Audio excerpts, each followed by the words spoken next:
So it's 5 o'clock here, Central European Time, 4 o'clock UTC. Ready for session 2, the Dnsop working group. In the agenda, there was some, we mentioned the chairs update, but normally we have 2 chairs updates, but then with meetings apart on different days. So we skipped that. We proceed directly with the next draft presentation, still working group business. The draft Dnsop Avoid Fragmentation by Mr. Fujiwara and Paul Vixie. Suzanne, are there other, maybe before we start, other procedural, organizational things to share? I don't think so. I think we're up to date. Yeah, I think we're good. Thanks. Good. I think still see people joining the room.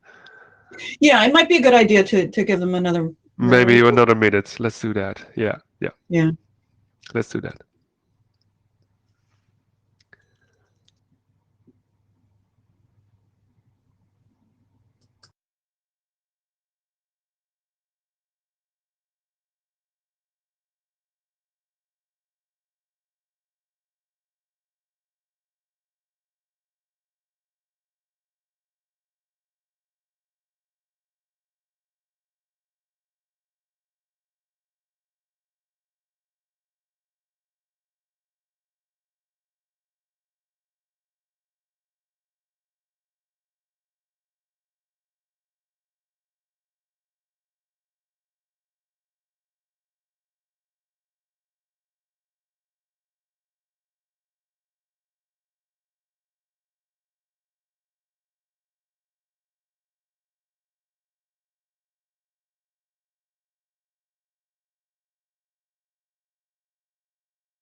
To the room, we decided to wait for 1 or 2 minutes before we start with the presentation, as we still see people joining the room at 5 o'clock Central European Time. So we'll start in 30 seconds, something like that.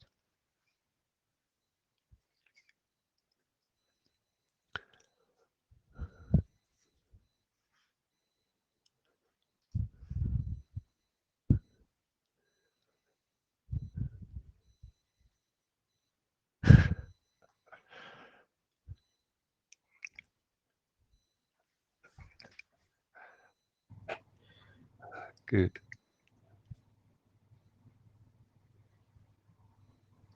Yeah, I think as soon as we get let's start. Yeah, I'm following the chat. water sorted, we can. I'm nervous now. Yeah. Please, Mr.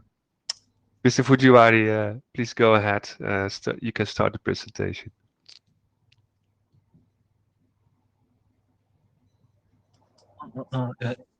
Can you hear me?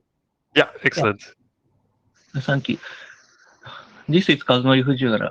I will talk about draft IETF Dnsop avoid fragmentation. Fragmentation avoidance in DNS. Next slide, please. These are updates from last IETF meeting. We submitted 03 November 23 last year. 03 includes proposed changes at last IETF meeting. And we submitted 04 February 22 this year. 04, we added reference to Jeff Houston's presentation measuring dense flag day 2020 at OAC 34. And we changed it to use default maximum DNS UDP payload size instead of default PassMT value. And we added text about how to calculate maximum DNS UDP payload size for each destination from the PassMT discovery result, and added text about the server's PassMTU to the internet and how to calculate the DNS server's default maximum DNS UDP payload size. Next slide, please. These are updates of recommendation section. Blue part is a change at 03. If the UDP responder detects immediate error that the UDP packet cannot be sent beyond the passMT size, e-message size, the UDP responder may recreate response packets fit in passMT size or TCBit set, and red part is changes at 04.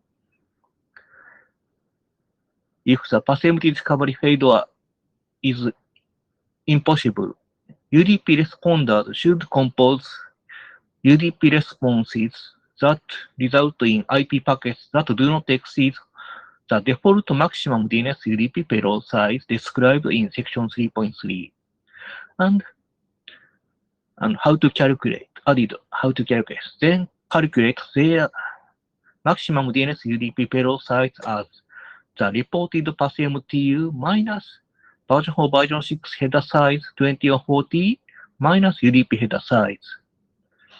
If the passMT discovery failure is impossible, use the default maximum DNS UDP payload size described in section 3.3. And UDP responders should use the requester's maximum DNS UDP payload size as the calculated or the default maximum DNS UDP payload size. Next slide, please.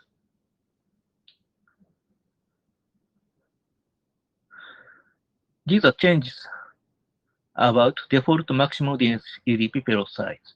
This section was default passMT value.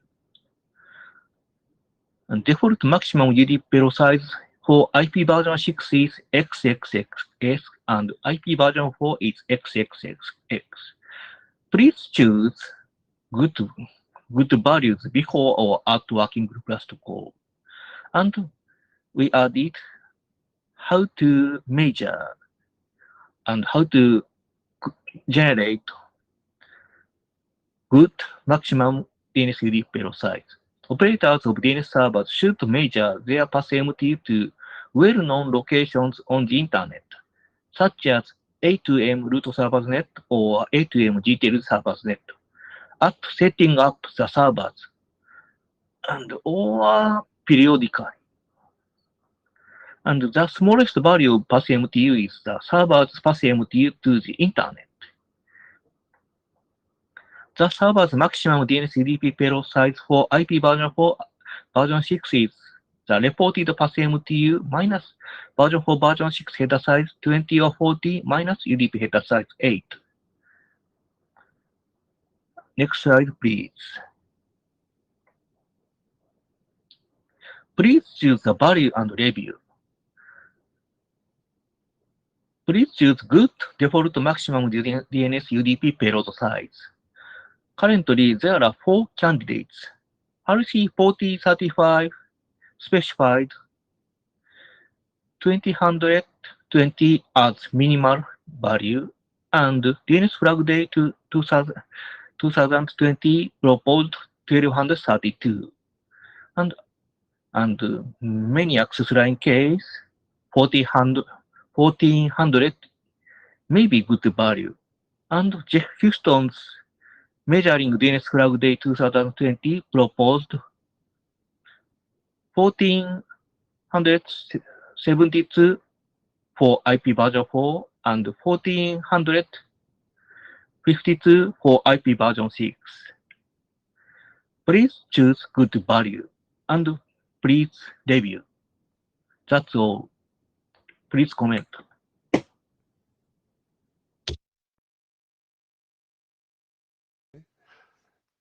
Thank you. Thank you. Any questions from the room?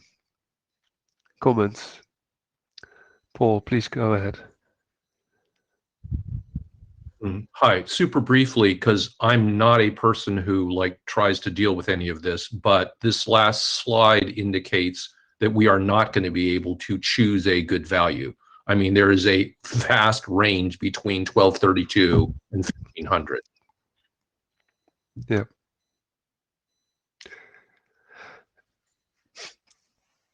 Yeah. Indeed. We see values from DNS Flag Day, which has been determined by the open source software developers or by the DNS software developers. Also from operational practice, maybe someone of the implementers can comment on that. There has been measurements, like Jeff. And how can we come to a consensus here in the working group? Please go ahead, Puneet. Hi. Hi. So speaking from the experience with Google Public DNS, we implemented Flag Day with a value of 1400 for both V4 and V6, and it has worked.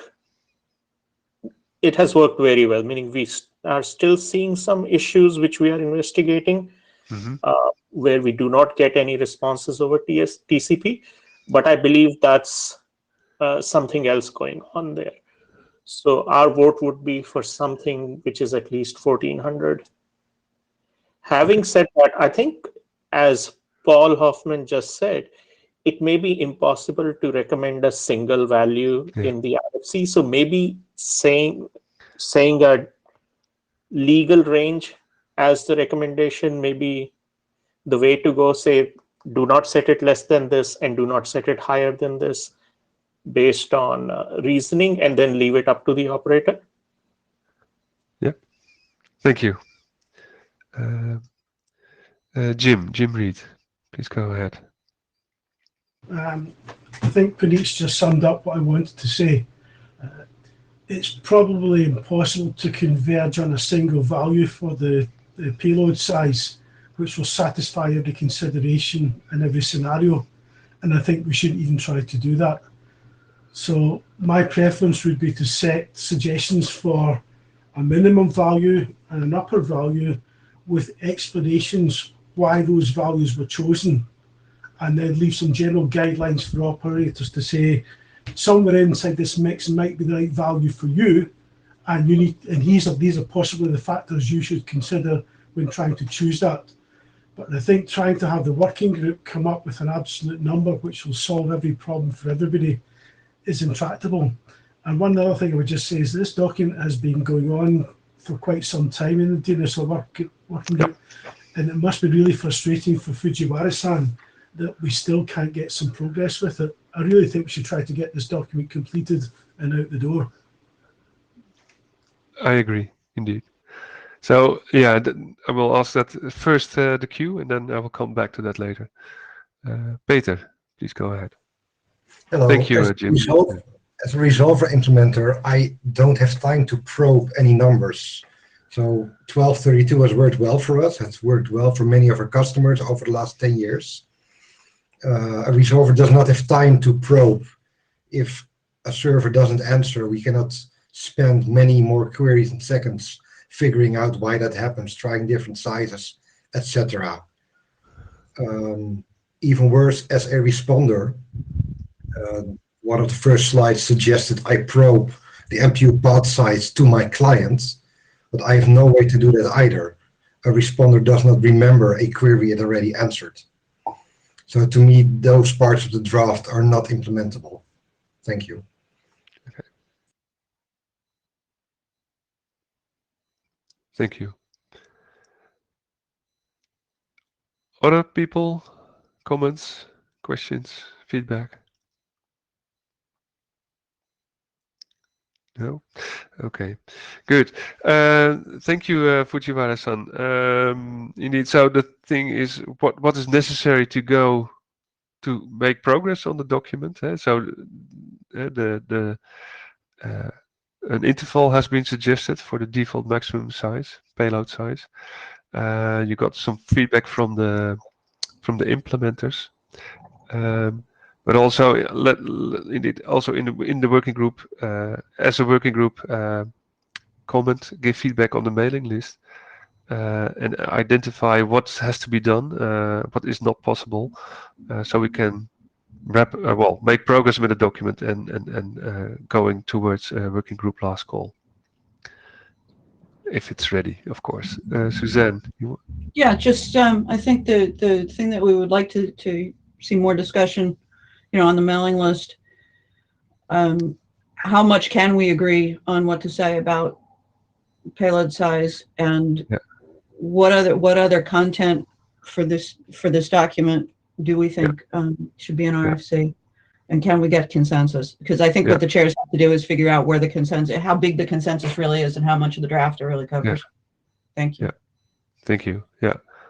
And I think we have good feedback from the room now to make a next version, and let's see how we can go forward and get consensus on these changes. Thank you. Yeah, please go ahead, Fujiwara. No. Oh, Fujiwara-san, you want to ask the room something specific or some final remarks? Please review and comment. Yeah, indeed. Please read the document, review the document, send comments to the mailing list. Yeah, thank you. Okay. Thank you. Go to the next slide set, and that's Wes. Wes, I can run the slides. What do you prefer? I can do it either way. Yeah, excellent. I'll give you grant screen, and I will stop sharing. You see the pop-up permission? Let me try it again with, it says I have asked, but I don't Okay, see. I will do it again. Yeah, okay. There we go. Yeah, I clicked, but not too early. Yeah, too early. All right, excellent. not a problem. So this is a document that I wrote a couple of weeks ago. Victor Duchovny and I are co-authors on it. I should have put his name on the slide. We've been talking about it for a while, and it seemed sort of finally the right time to throw it forward. So I won't go over the outline, that's boring. Real quick, just iterations refresher on how NSEC 3 works. NSEC 3 is an alternate proof of non-existence. I think most people in this room knows this. Its purpose is really to discourage zone enumeration and to provide an opt-out convention for large and unsigned, zones. And it does this by, instead of using clear text names in NSEC records, there's a start and an end domain name. The NSEC 3 record it hashes that using n iterations of a cryptographic hash, where n is defined by the zone owner. And it allows the use of an optional salt as well in order to make offline dictionary attacks harder. So a couple of quick notes, and a lot of people forget this, is that the fully qualified domain name is actually put into the hash. So all of these offline dictionaries can't be built in a generic one that will apply to the entire internet. The hashing is very zone specific. And the other thing to note is that rotating salts really only help once, because once you actually know that a name exists in the zone, you can just keep querying for it. You don't need to actually rotating the salt won't help you in the future. So it only helps the first attack, basically. The guidance in RFC 5155 sets these limits. So, and they sort of tie together the RSA key size and the strength of an RSA key to the number of iterations that they suggest if you want to try and, force attackers that are trying to do zone enumeration to really, come up with some pain, right? So the number of iterations gets larger as you use a potentially larger key, up to 2,500. And again, this is a maximum size. This is not a recommendation. So why is this a problem? Well, iterations are really expensive. They're complex for the authoritative engines to calculate. They're complex for the validators to calculate. And in the end result, everybody suffers. And as DNSSEC validation kind of increases in use, which is definitely happening, right? So there's sort of this thinking of maybe it's time to reduce these penalties. It's actually not helping people as much as it could be. And I know the NSEC 3 authors are likely in the room. I would love their opinions on all of this as well. So it's time to define some sort of more reasonable limits given, our experience in deployment now. But, of course, there is no perfect, so everybody gets to choose their own values. So the proposal that we put into this document is a couple of things. One, we have recommendations for zone publishers that has an iterations count of 0 being, the recommended value, which really means 1 hash, right? So there's no additional hashing that goes on. So 0 does not mean 0. It really means 1. We recommend an empty salt value. If you're not going to rotate your salts, then don't use one. It just really doesn't help you. If you're going to rotate your salts, then feel free to go ahead and use one. And then again, opt-out should really be for large sparse zones. That's not terribly new, but we leave it in there as a recommendation for when you should turn on that bit. We also have recommendations for when for validating resolvers. And this is a lot of the new stuff of you should limit NSEC3 iterations to a maximum of 100. You should return a serve fail for unsupported sizes. So if somebody wants 101 and you're validating resolver, then you should return serve fail. And then we added a new EDE code to return an error so that you can more appropriately describe why you're returning a serve fail. I know that the serve fail is likely probably one of the more argumentative pieces of this document.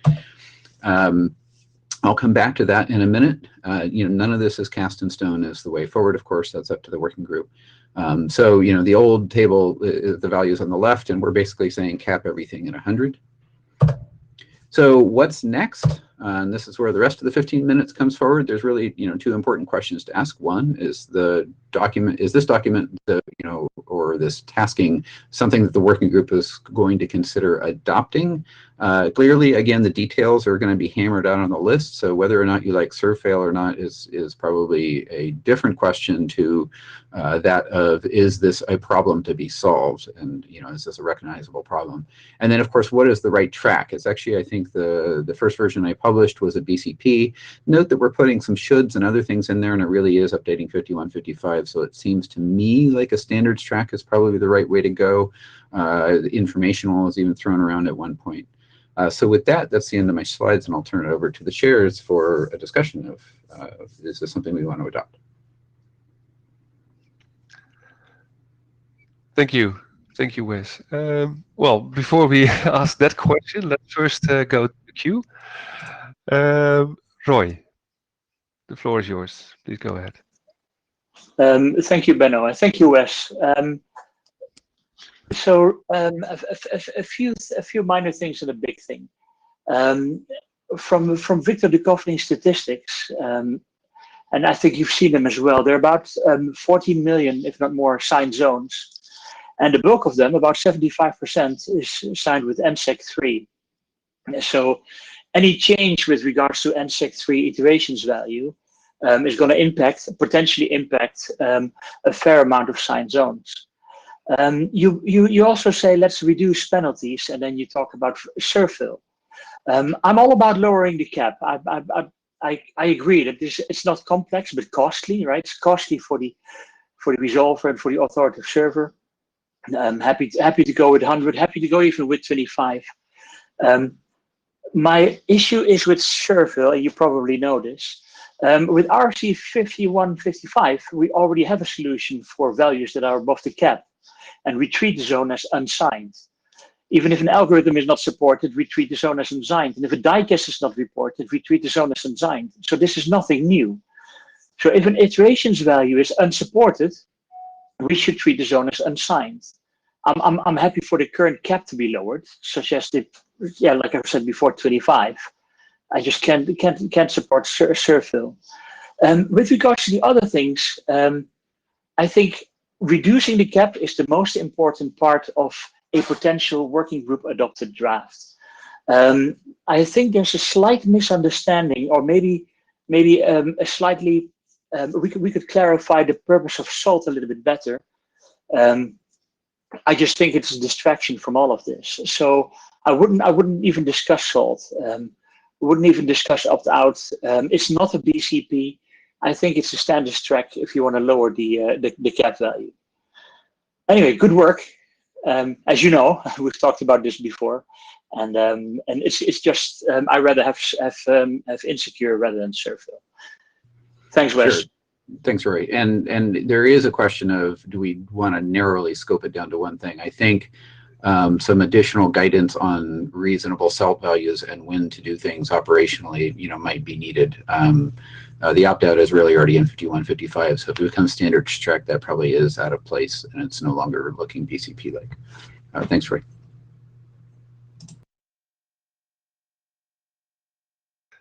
Sorry. Jim, please go ahead.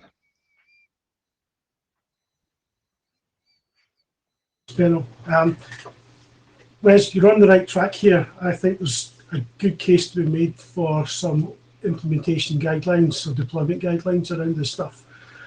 The one thing I would say is that the number 100 sounds a little bit arbitrary to me, and I wonder if you've got any data to back that up. Or maybe we could even use a lower limit on the number of iterations. And, yeah, if we have to gather data, perhaps we could get that from some of the big resolver operators, because surely they can tell us how often they're seeing these resource records in the wild. And maybe we could get the salt value down to something even lower. I'm very, very worried about this, and always have been since NSEC 3 was first suggested, because of the implication it has for the validating resolvers. We could do nasty denial of service attacks by having huge values for those salts, or the iterations on the salts. Thanks, Jim.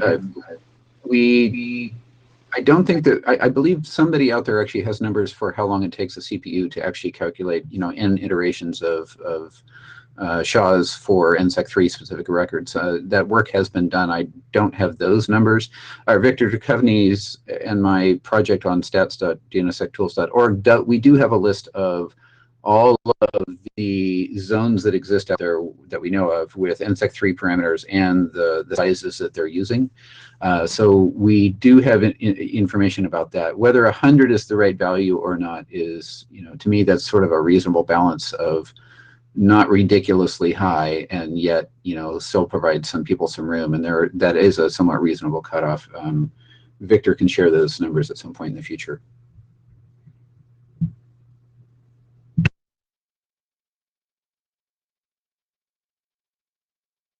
Okay, sorry. Thank you. Peter Thomason. Yeah. Thunderstorm here. I hope you're not disturbed by the thunder. Anyways, and the sun shining at the same time is weird. I have a question or a comment about the salt question or the salt issue. So I do follow Wes's argument that if the zone name is baked into the full name is baked into the hash, then there is no reason to have a salt, because salts are to prevent creating a rainbow table, which is mitigated anyways.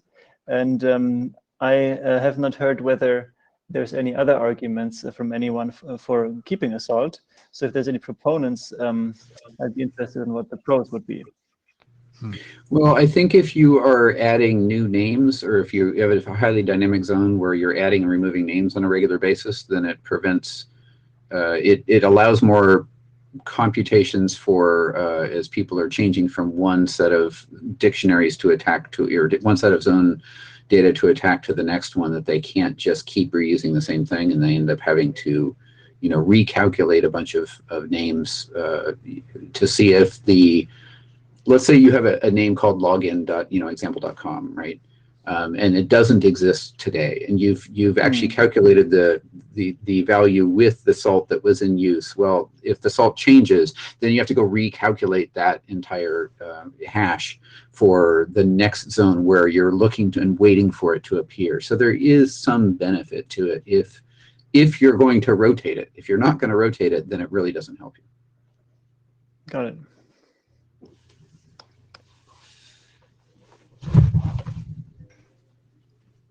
Okay. All right.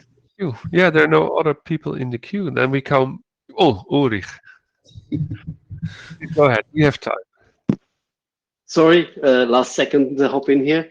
Okay. I wanted to ask, have you any stats about how many domains would actually hit by if we cut off at 100?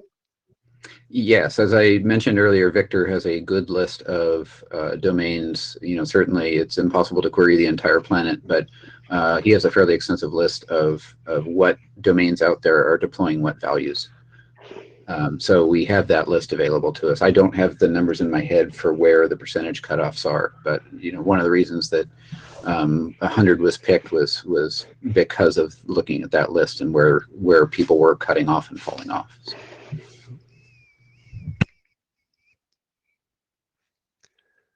Okay, Jim, please go ahead. Pedro, what's the next steps? Are you going to issue a call for adoption? Yeah, that was my next step. Yeah, but Well, that would be done on the list. So. Yeah, of course. So I think, well, again, the feedback on the mailing list, or here in the room, sorry.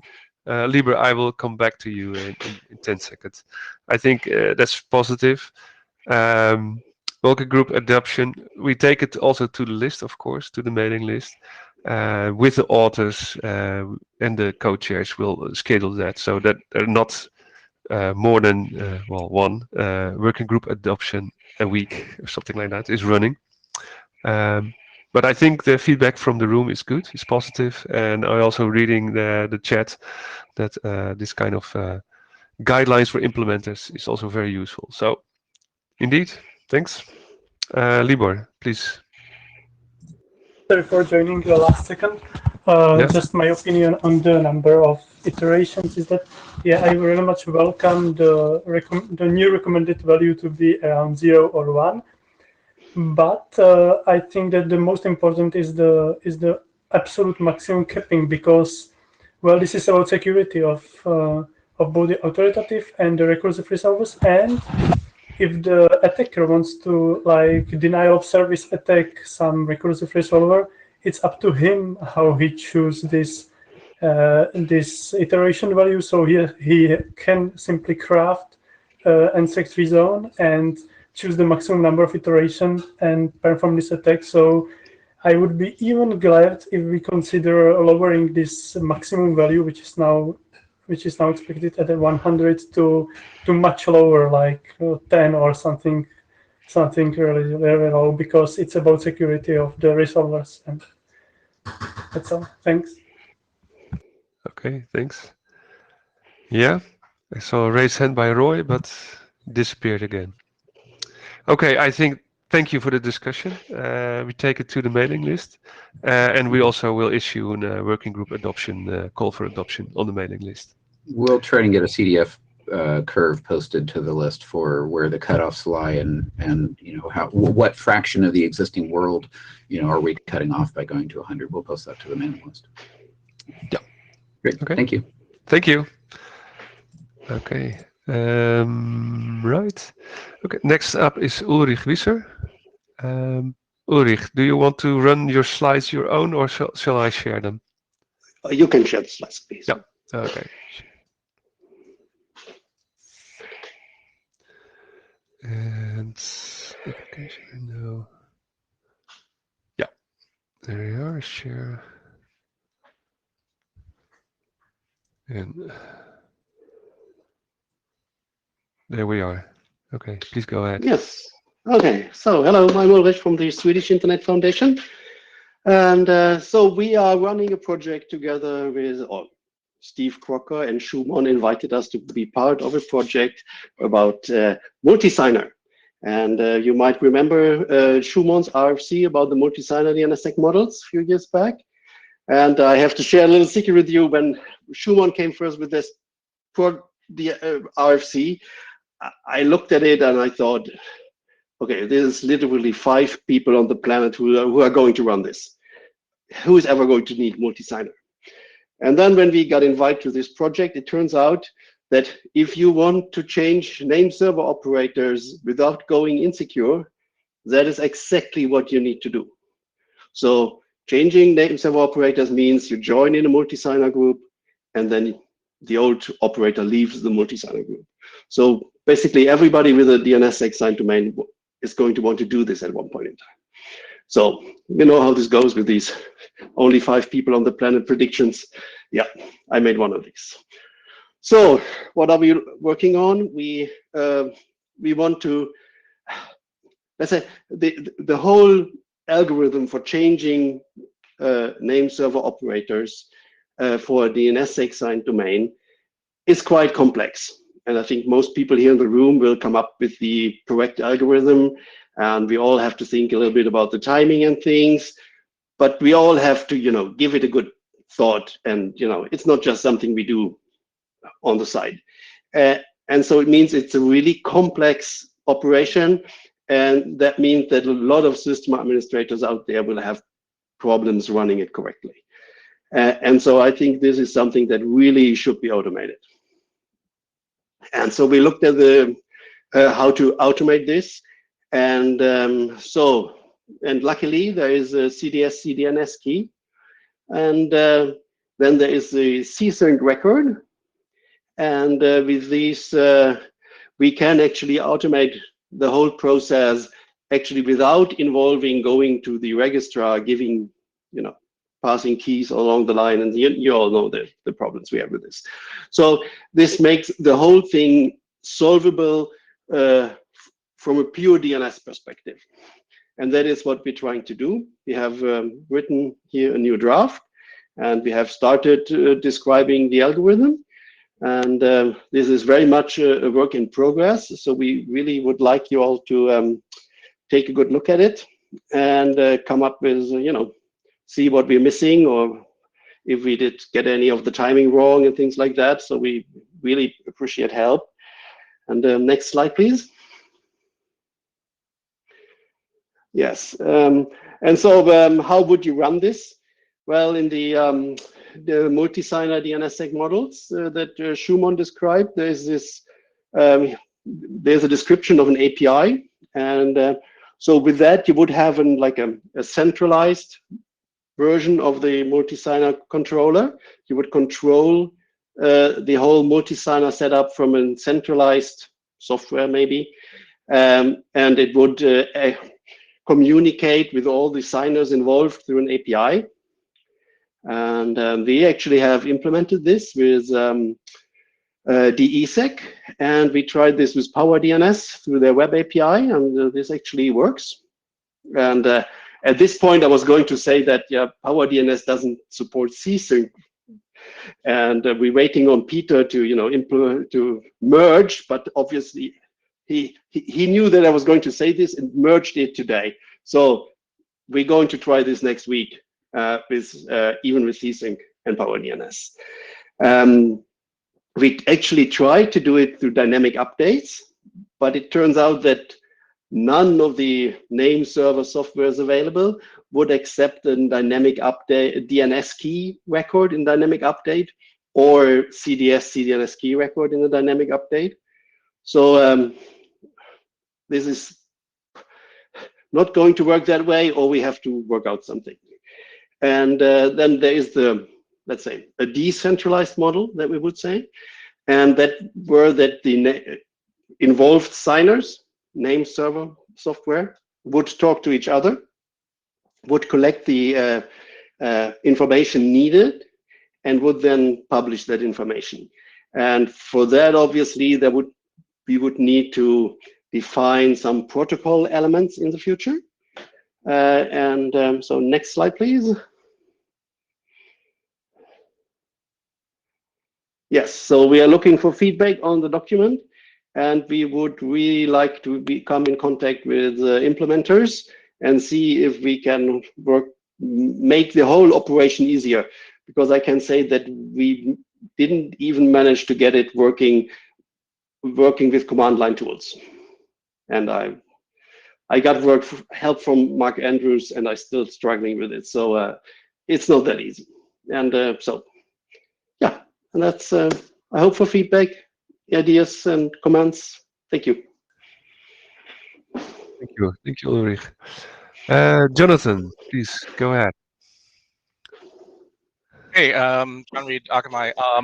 I thank you for this work. This is definitely an area where we need something. We had the RFCs about best practices, but this is a bit more practical. That's great. One of the challenges that I see in this is it's talking about the ZSK, and what we do, and I don't know if the providers do this, but what our customers like is very frequent rotations of the ZSK and infrequent rotations of the KSK, which is part of the point of the KSK.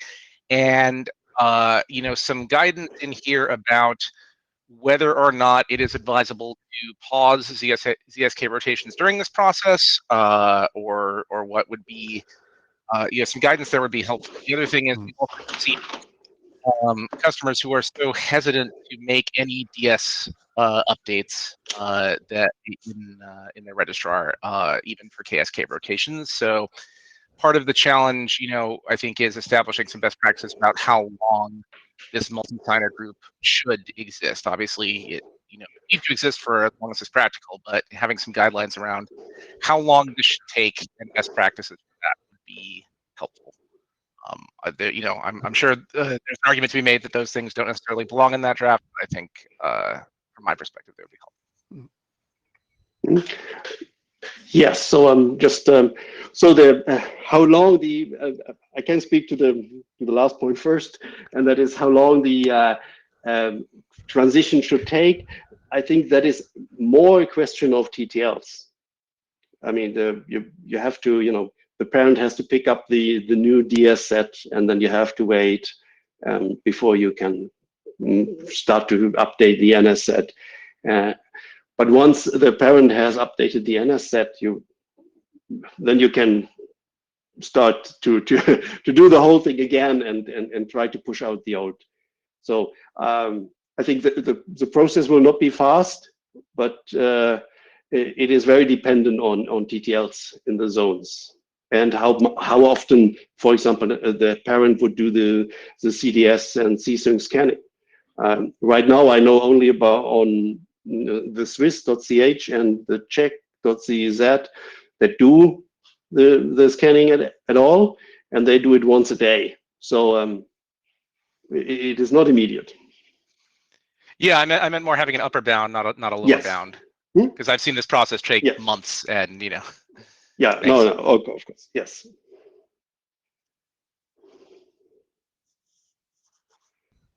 Okay, good. Other questions, feedback, suggestions? See, there's also a good discussion on the Jabber. So going once, going twice.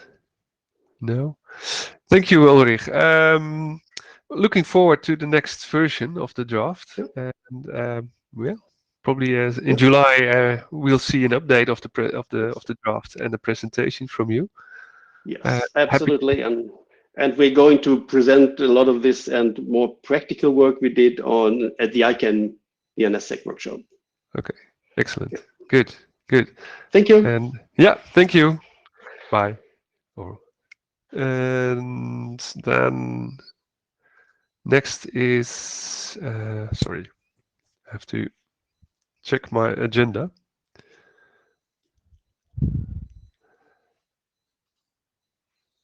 Next is I think Neil Cook will give the presentation. Is that correct? DNS access denied error page. Neil, yeah, there you are. Do you want to run the slides or shall I share them? You can run them. There's only like 4 slides or something. Yeah, I will do that. Yes.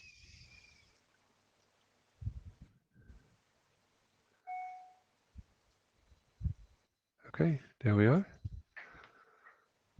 Okay, so so this is really about just addressing the feedback in the last interim session. So well, I'm not going to cover like what it does, just the comments that were given to us since then. So go to the next slide. Just to recap what this is basically an error page URI, excuse me, that you can send as a DNS resolver in conjunction with the various filtered error codes or the error codes, extended error codes, which are related to filtering, to give users more information about why something was filtered. So there were 2 main comments raised by the working group. So one is, why not use the extra text field to communicate this that's already in EDE? And the second one is, well, why do you have a signature field in the option? So I'll just cover these on the next couple of slides. So next slide. So the extra text field in extended error codes is not authenticated, so it can be spoofed. There's no way to display anything in a language which you obviously you can do with the URI because web pages you can give people the language that they want. It displays the source of the error, not necessarily the cause of the error. So it's essentially not practical for what we want to do. The idea behind this is that we give a URI which then can have a web page which is easily renderable by a user, or by a user's browser or whatever, and it can actually display useful information potentially in multiple languages. So that's why extra text isn't suitable for this. I don't know if anyone has any comments on that before I move on. Next slide. Yeah, next slide. Okay. The next comment was about, well, why do we have a signature? Well, clearly the URI template that we pass back in this could be spoofed, right? So so we mandate that it has to be propagated and processed over an authenticated and encrypted connection. So that's really important. But you also want to make sure that this is what the resolver wanted to give you, the thing that you're talking to wanted to give you, that it trusts it, and not something that it receives from downstream, which might have been, or upstream, whichever way you look at it, which might have been subject to an attack. So what we do is we say, well, no matter where it came from, the thing that you're talking to has to validate that what it's got, whether it's generated itself, which is fine, or if it's got it from somewhere else, it has to validate that it trusts that, and then either generate the signature itself or regenerate the signature if it came from somewhere else. So, and essentially that signature is then signed in the same way, so with the key that you've used for TLS, so that you can verify the signature. So the idea behind this is then if the signature validation fails, then you don't go to an insecure page which may have been created by an attacker, which you definitely don't want to do.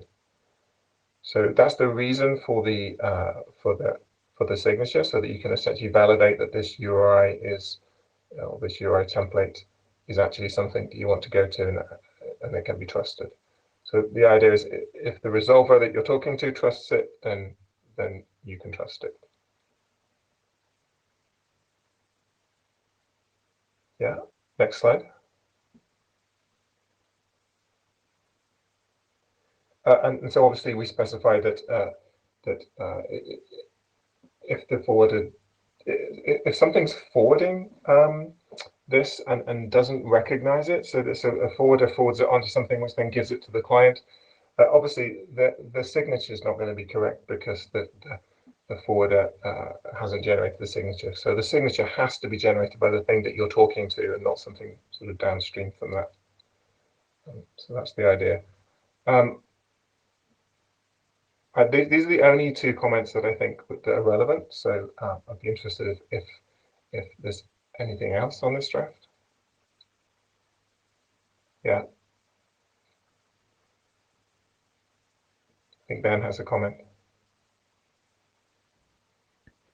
So on the signature, I'm a little confused. What name is the client validating the signature against? Every DNSX signature is for a domain name.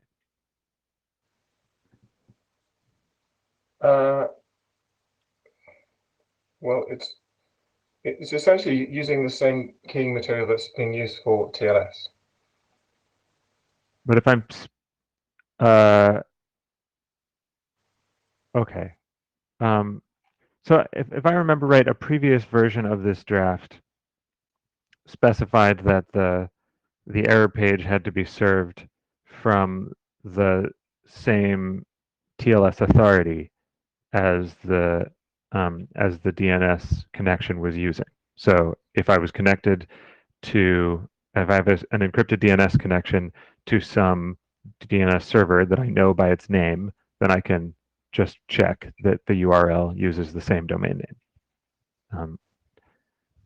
Is that? No, I think that's changed because we don't want to necessarily. You could go to we don't want to restrict it to necessarily the same domain name. So, okay, I think it's important to restrict it to the same domain name. Not only because it drastically simplifies this question of trying to figure out whether you're talking to the right party, but also because if we can substitute any domain name, then we reopen a vast array of questions around the potential for phishing. I can direct the user to an error page that clones facebook.com and uses a domain name that closely resembles facebook.com.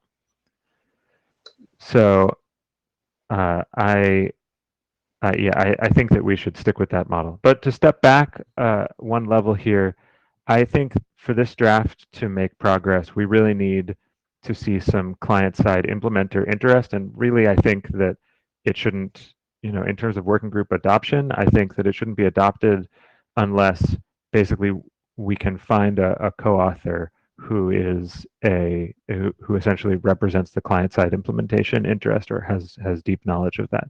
Because the proposals here for security, to do this securely on the client, require tremendously invasive, really almost re-architecture of the browser security model. It requires an entirely new concept of an isolated page in ways that couple into W3C specifications about how web pages interact. So I think the level of complexity is a little bit out of control, and I haven't seen really any confirmed interest there.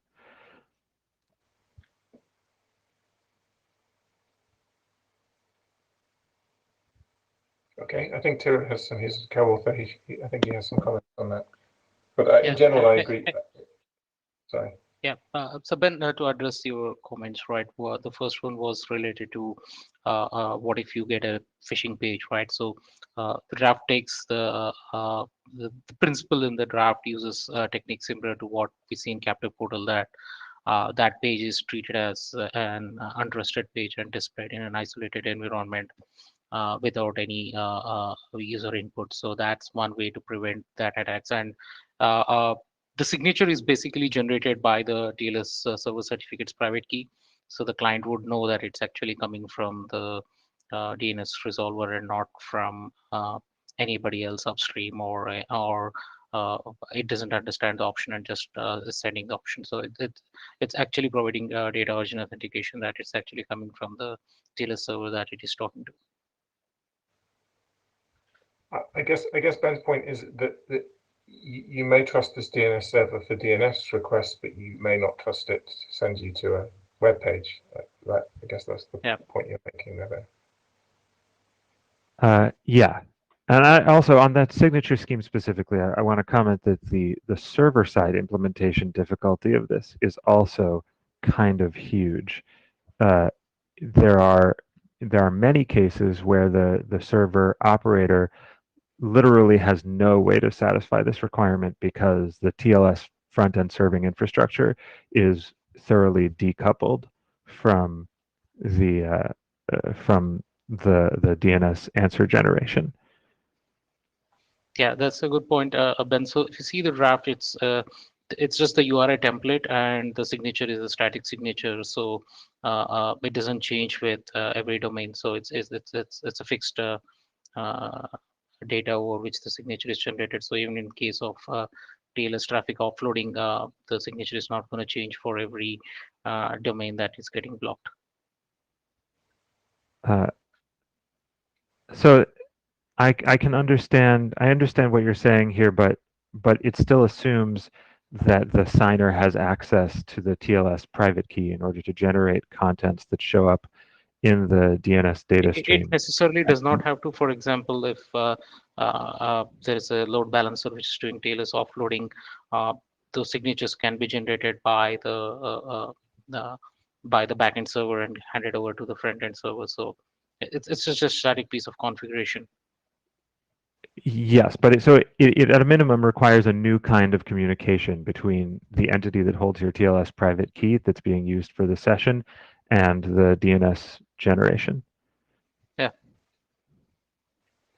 But I think probably more importantly from Ben's comments is getting someone on the client side interested in this, because I think we can kind of tease out more of these issues if we have got someone from one of the browser vendors, for example, who's interested in co-authoring this or contributing to this. So.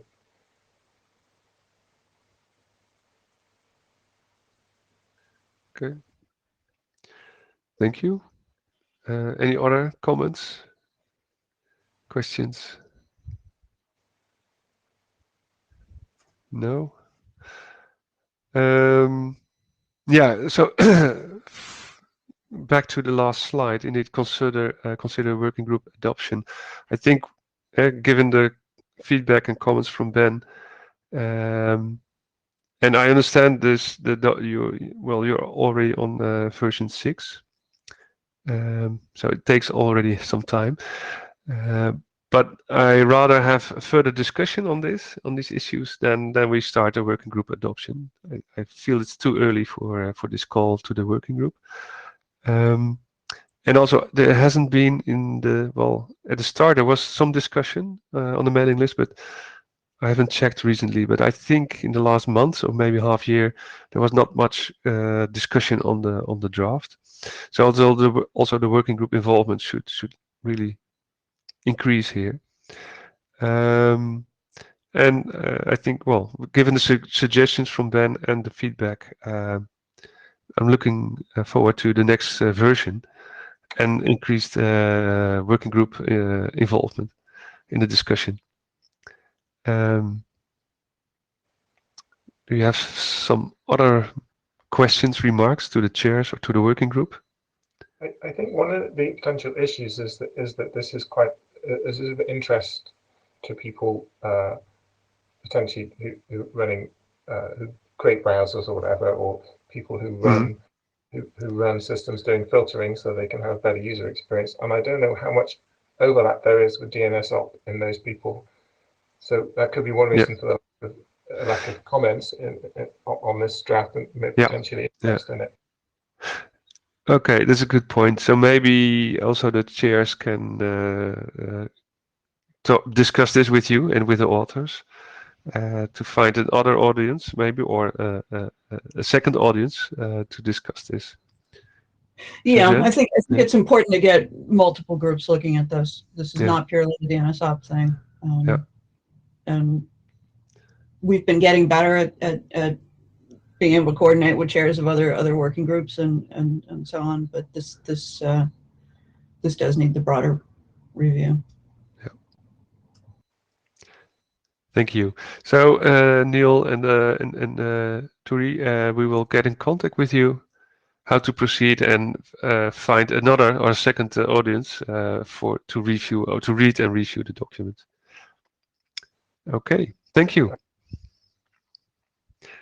Let's see. Next up is Roy, if I'm correct. Again, I can't see my agenda, but I have everything sorted out. Yep, that's right.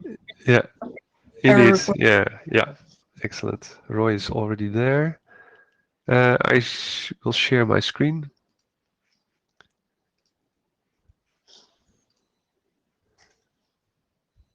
All right, I've got a whopping amount of slides, and I'll let you. I'll let you go through it.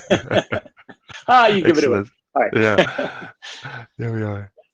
Okay. So there's two parts to this. Sorry, go ahead, guys. The floor is yours. Please go ahead, Roy. Yeah. Thank you, Benno, Suzanne, and Tim. I'll first give you a recap what I'm talking about, what we've been doing since the last IETF 109, and the second slide will be about what is hopefully going to happen. So what I'm talking about, draft errands, DNS error reporting. I happen to be a co-author. My other co-author is Matt Larson.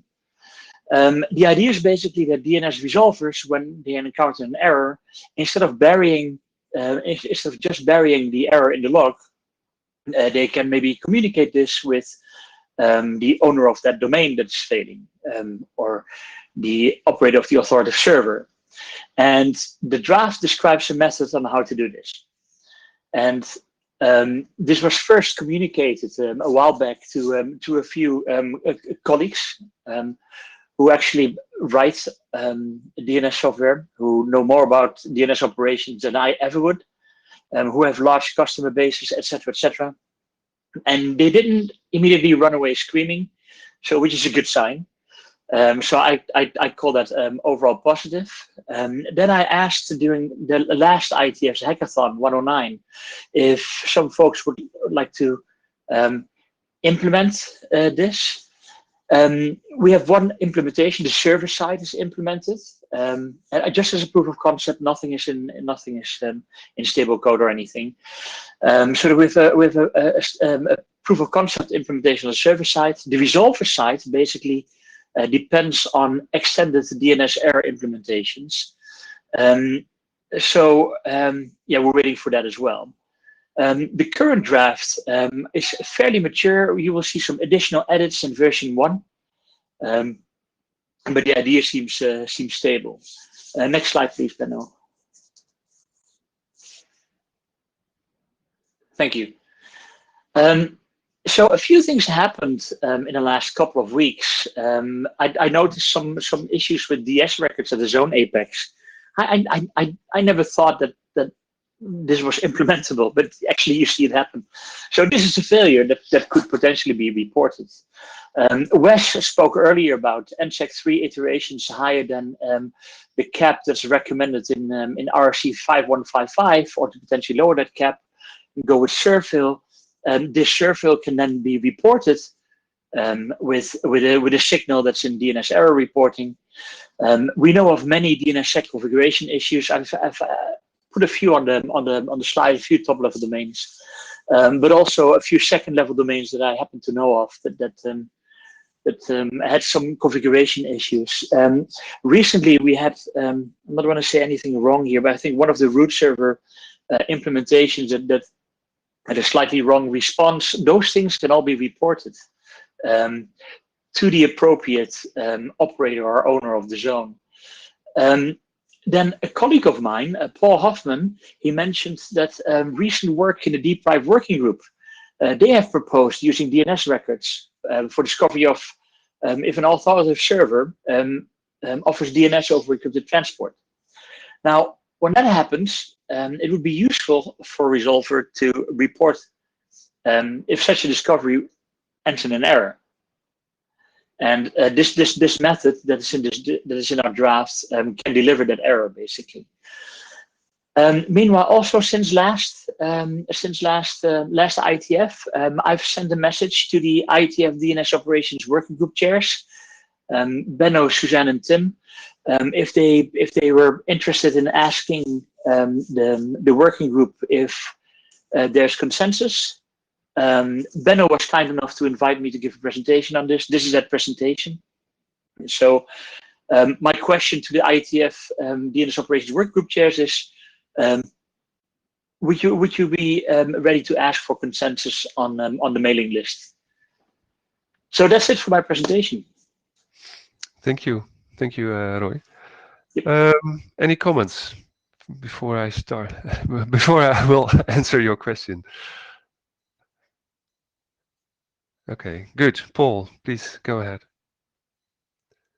Just very briefly, Roy said the bit that I wanted to about dprive. So as we are discussing in dprive, the fact that in the DNS you can say, I've got an authoritative server, multiple people who were skeptical of that said, well, we would need to have a way of telling an authoritative server that they should be doing it because they're announcing it. And this would be super lightweight. I don't want to see dprive doing basically the moral equivalent of this just for our own work. I think that having a general one would be good. Thanks. Thank you. Puneet, please go ahead. Hi, Roy. So this sounds quite interesting from a practical perspective to report errors. But one question I have, which I couldn't get the answer from the security considerations section, is this is going over an unencrypted transport. And what is there to prevent abusive players on the internet from just trashing this endpoint with garbage data. All right. So the idea is basically if the error came from a domain that was retrieved over an encrypted channel, then the reporting should be over an encrypted channel. So you preserve privacy. That's the general idea. That might not be reflected in the current draft, but it will be in the next one. There is nothing that anyone can do to anyone to stop anyone from sending anything over the internet. This is the golden rule. So if people want to trash this, they can. If people want to send traffic, they can. The most they would get out of it is that they would send an error report to some domain owner who can then immediately see that that either there is an error and act upon it, or can just ignore it. So there's no real cryptographic authentication, if you will, or cryptographic foundation. It's just a lightweight reporting method, a ping, if you will, if that makes any sense. So, Roy, I think I probably exaggerated when I said trash, but in the sense that some malicious but smart adversary could send you data which looks plausible, but then requires you to end up spending a lot of cycles of operators to investigate, right? That's my concern here, that the signal to noise ratio may go down if we don't have some way of saying this is good data. No, I agree, and but if this would be done in practice, I think, for instance, if there's a small misconfiguration in www.example.com where one image hosted on image.example.com fails validation, then the entire world will start reporting. So in your signals, if 40 million Elvis fans, they can't be wrong, right? So if the entire world suddenly starts from different locations start reporting an error, something is going on, probably a misconfiguration. Now, if you happen to operate a banking domain, right, and you see from somewhere unsavory that errors are happening, then you might actually be seeing a validation failure, or someone is trying to spoof a DNS cache, which is interesting information in itself. This all allows you to report it. And yes, of course, you need to investigate. And the moment you investigate, there might be false errors. I completely see that. Yeah. Thank you. Sorry, Brett, please go ahead. Read the draft, Roy, but I just wanted to add my support, because I think that anything that allows operators to do more in-depth and easier troubleshooting than we have currently is to be encouraged and applauded. Cool, thank you, Brett. Okay, thanks. Next in queue is Jim Reed. I agree with what Brett has just said. If we can get more information out to people to help them troubleshoot problems, that's a great idea. I do think, though, we need to think a little bit more about the threat models and the risks, some of the concerns that Puneet alluded to a moment or two ago.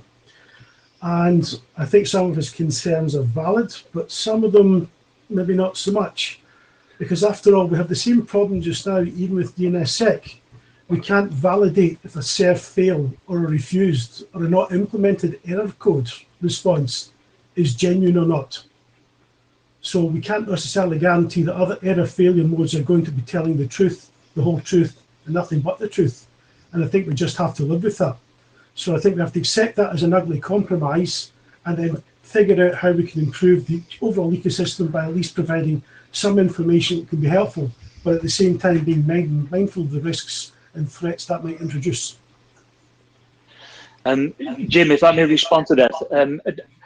Yes, I think you're right. And the other option is to have a completely secure way of doing things, which in itself has new failure modes, which in itself needs yet another way of signaling, which needs to have new failure modes. And you get into this endless, heavy, complex loop that is completely unavoidable if you just keep it lightweight. And of course, I'm hand waving now. I completely understand that. Yeah. Thanks, Jim. I am in violent agreement with you, Roy, and that's a deeply troubling thing. Cheers, Jim. I owe you a beer. Yeah. Thanks. Next in queue is Ben Schwartz.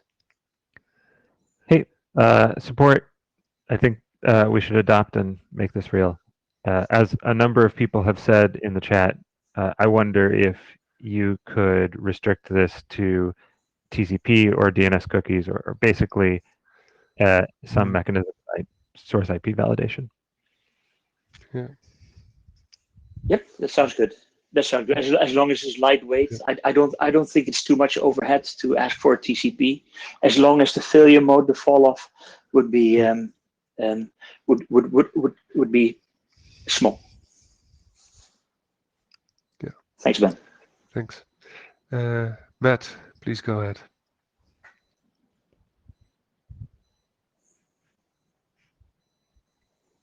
Next is Matt Pouncett.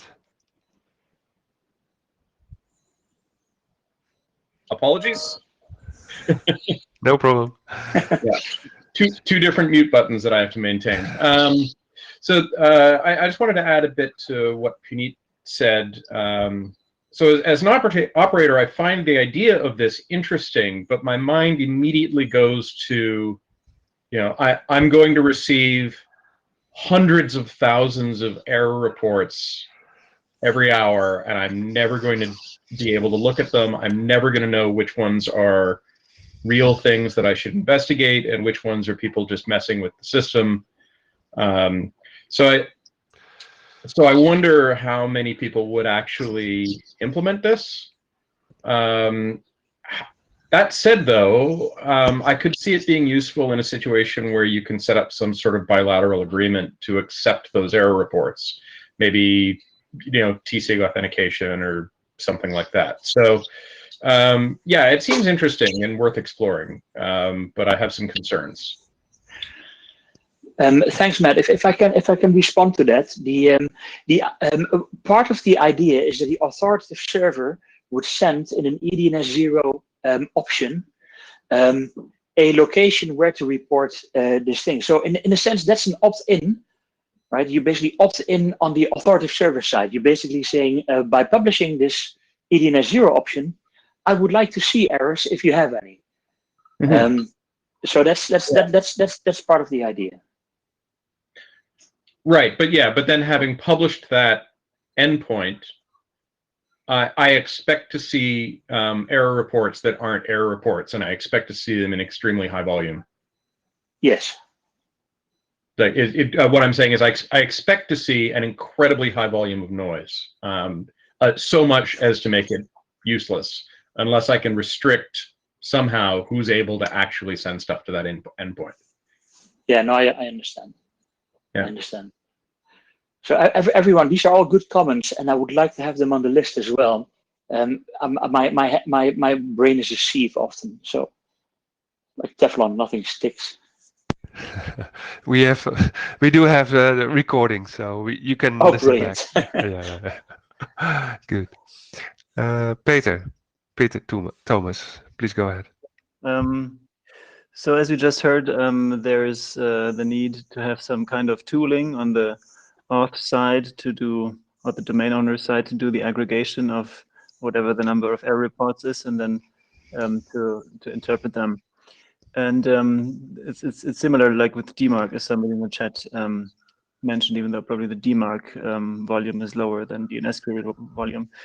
What I was wondering is, if I go through the failure modes that are listed on the slides that are currently being shared, so NSEC configuration, DNSSEC stuff, whether some deprive thing is set, and all this, those are things that follow from the zone contents themselves, or maybe in conjunction with the DS records in the parent, and they don't in particular have anything to do with the specific resolver setup. At least it doesn't seem to be the case for me. So while the error would probably come to the surface at resolving time, the error should also be, if it's this kind of error that is shown on the slide, it should also be detectable by just looking at the zone file, which of course doing requires extra tooling on the auth side. But the same is true for interpreting this kind of error, except that there is a lot of a much higher number of parties involved and a much higher number of reports involved. So why not develop great tooling for the auth side to interpret zones and figure out the same kinds of errors without doing all this involving everybody thing?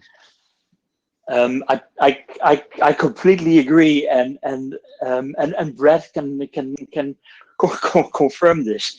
If we had all the tools available to test all the value modes that would ever exist now and in the future, then we wouldn't have to check this on the resolver side. But when I was working at Nominet, we had everything perfect, everything done, and still we introduced previously revoked key in the DNS for, I think, .uk at the time.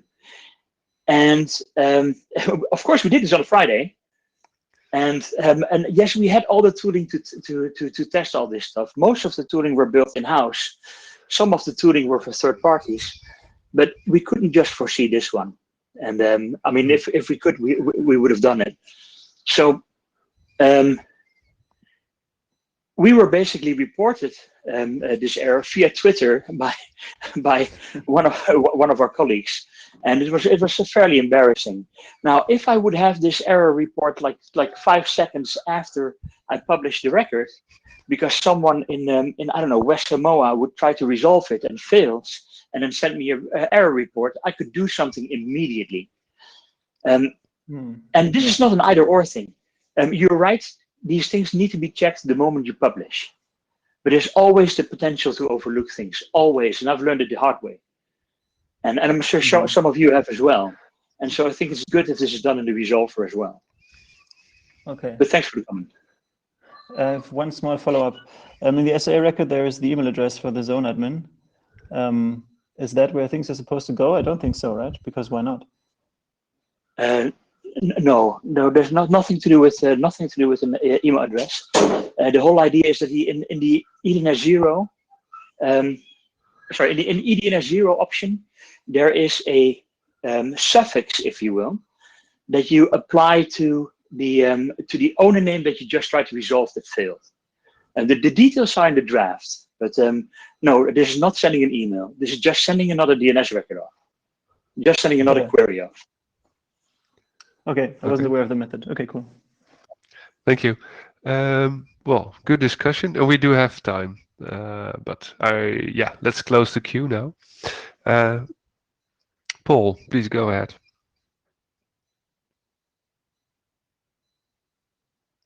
Whoops, sorry. I saw that Warren was in front of me. So to go back sorry.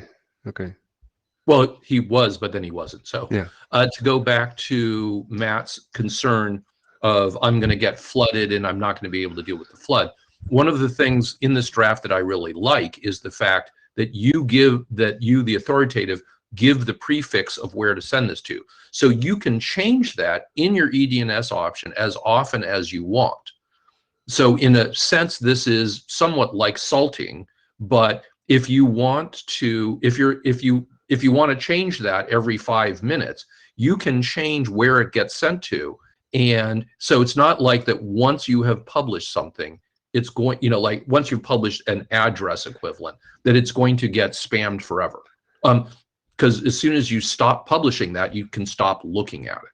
Thanks. Thank you. Alex, please go ahead. Yeah, thank you. Roy, thanks for getting this together, and I think it's pretty interesting.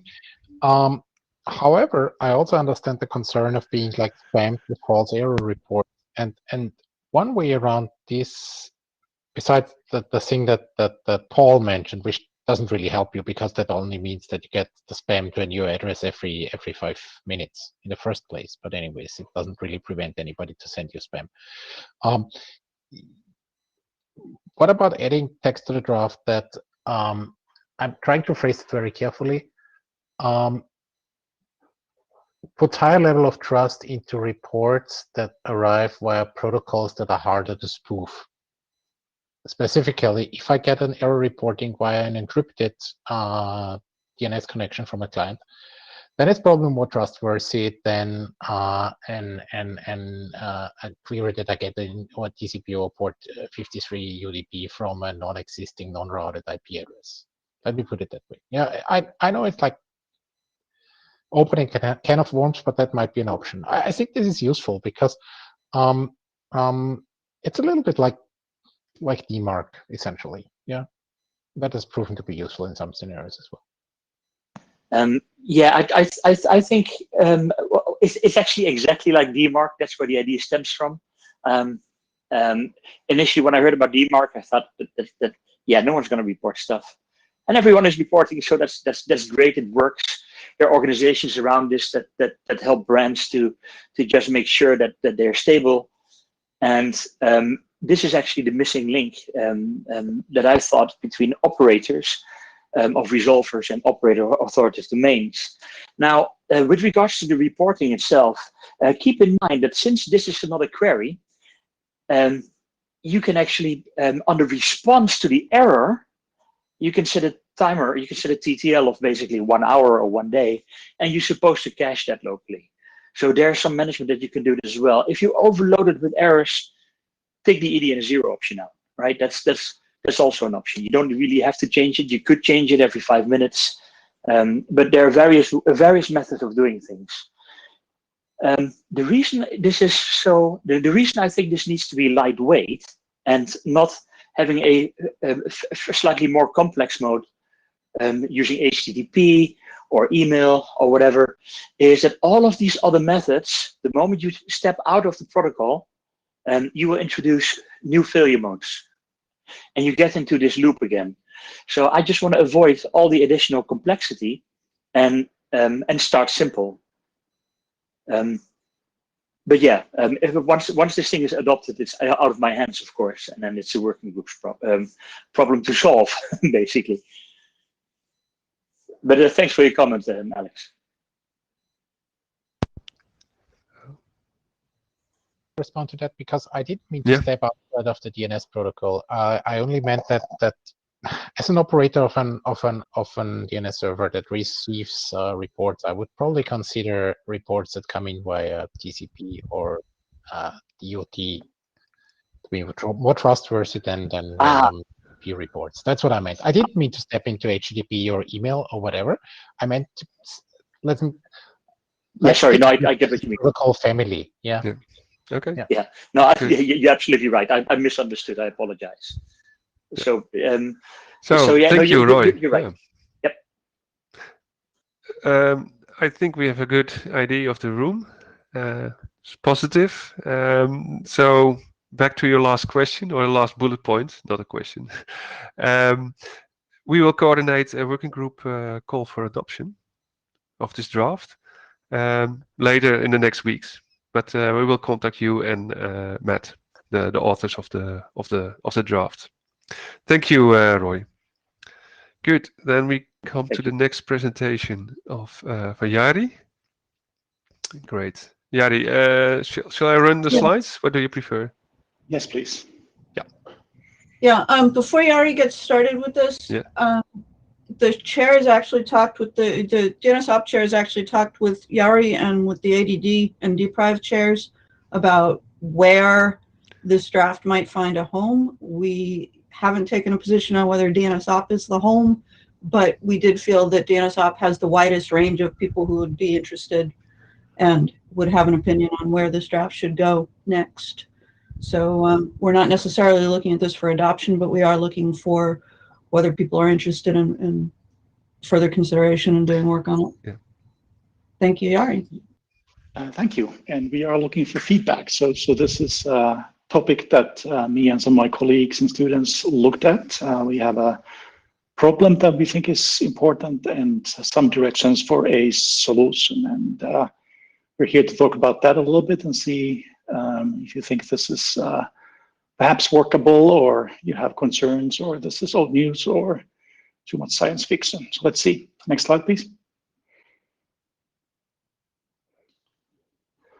Yeah, so I need to set the context a little bit. So obviously, DNS privacy is popular, and we've had issues with things being visible on the wire. We've had issues with things being visible in the servers and leaking from there.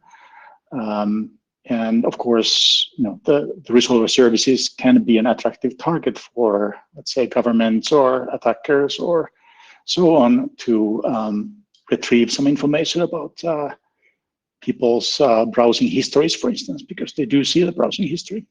And as a result of this, we've seen obviously some work in IETF and elsewhere. We've worked on encrypted DNS query protocols, which plugs the hole on the communication security side of things. We've seen discovery work at ADD. And the idea there is that we can turn on the encryption in a wider number of cases and maybe also distribute the queries to more places, not to concentrate too much in one place. We've also seen like the RFC on recommended practices, how to run some of these services, what to do with logging and so on.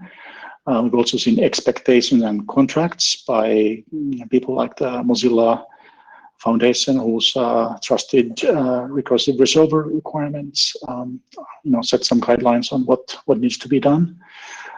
And of course, we also had improvements outside DNS, ESNI, and so on. And then sort of totally outside these arrangements, there's also some general technology developments, and some of which we plan to use here, confidential computing in particular. Next slide, please. And so the idea here for us has been that we should build on all of that work and assume that we actually have taken all of these steps that we've been planning and building technology for. So for instance, that all the communications are encrypted. And the question then is, what's the remaining problem or problems, and is there a next step? And our main worry is that the resolvers can be a major remaining source of leaks through accidents, attacks, commercial use, requests by authorities. And I know none of us makes mistakes, but they can still happen. And the thing is that we actually need to protect the user's data in flight, in the communications time, but also at rest or in use. And what we wanted to do is to figure out if we could actually do something with this confidential computing stuff to reduce the leaks on the latter two. And there are some possibilities, but they come with some impacts, some operational impacts that might be worth discussing in this working group in particular. And one way to see what we're trying to do here is that you could potentially implement like a technical version of some of these resolver requirements or things that people publish on the websites or make contracts out of, but could actually check some of that. Next slide, please. So I'm not going to go into too much of the details. I think many of you know the basic things, but this is basically about using these trusted execution environments or TEEs. And so that's ability to create these processes inside computers that are entirely encrypted, even when they write to local memory and so on.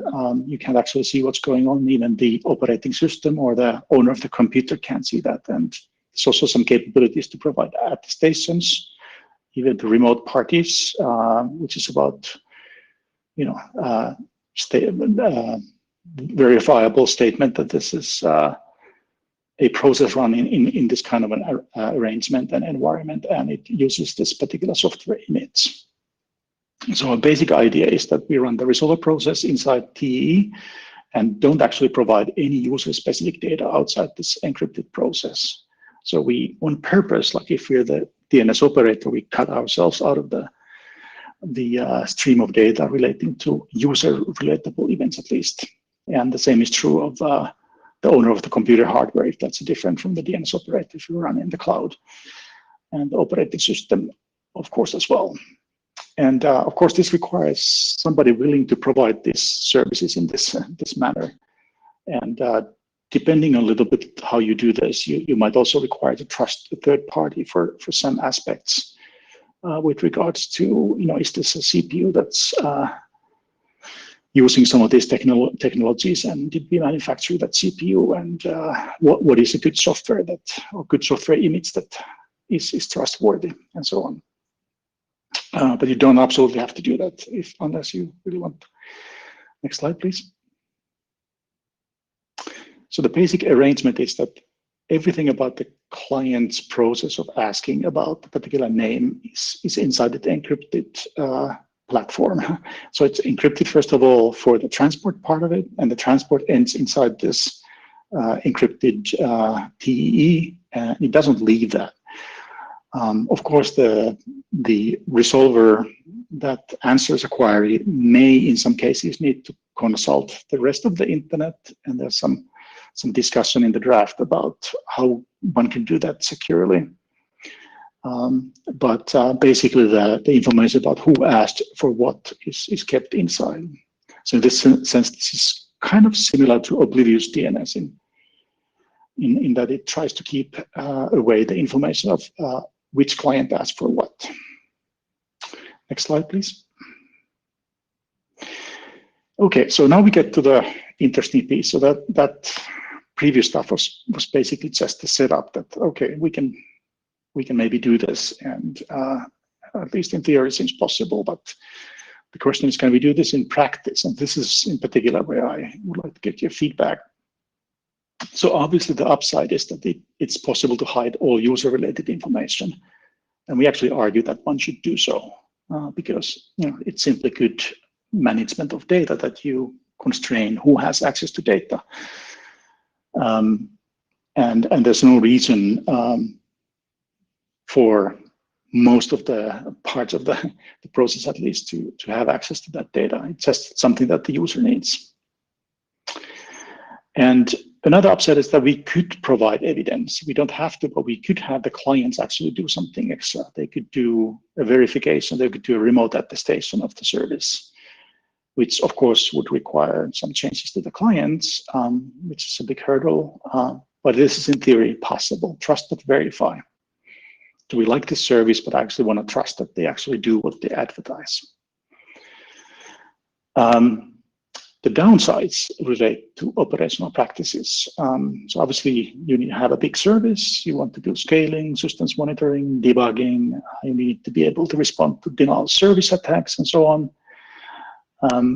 The way that we saw this in our experiments was that we can address them, at least to an extent. So the goal here is that we shouldn't reveal the individual user behavior, that Jari asked for this name, but we could still reveal aggregate statistics on, what's the load of this instance, what's the performance, memory, cache, error counts for different types of situations.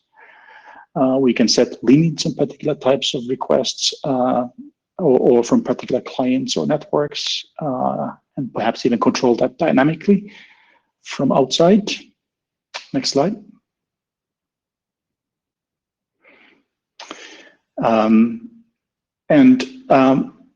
It also brings to my mind that sometimes we actually use the data in some way. So some parties actually use the data for sort of business purposes. And of course, if you intentionally forget user-related stuff, then you can't sell the user's browsing history anywhere. Okay, but I think that's a good thing. But you could still take the aggregatable data. So you could have like a top 100 of this kind lists and so on that you could gather. You could also gather not just for like names and so on, but you could also understand like what are the biggest memory consumers or error cases and so on, in order to understand if there's something fundamentally wrong with the software. You could also do additional functions like geolocation or some other things that somebody wants to do, as long as you do it inside the TEE, because no data, user relatable data leaves that, so that should be fine. There's also dependencies, another downside. So you need suitable server hardware. I think that's largely available, and some of the cloud providers are also providing these services nowadays. Use of attestation leads to the need to have this trusted party that you can go and ask, let's say the CPU manufacturer, that is this good CPU, and do they actually execute in this manner that they claim? You might need separately also somebody who says that this software image is good. We verified it. We looked at the open source, having compiled it, and this is the image hash, and it's good. It doesn't leak user information according to our analysis. But if you have the clients do something extra, of course, that requires changes in the clients, which may or may not be feasible in some cases. And sort of the main conclusion of all of this is that this is, we think, interesting and could provide more evidence of actually protecting the user's data. It's not a cure for all problems, and there are issues that, of course, remain. If you thought a manufacturer's CPU was secure, you are not well informed.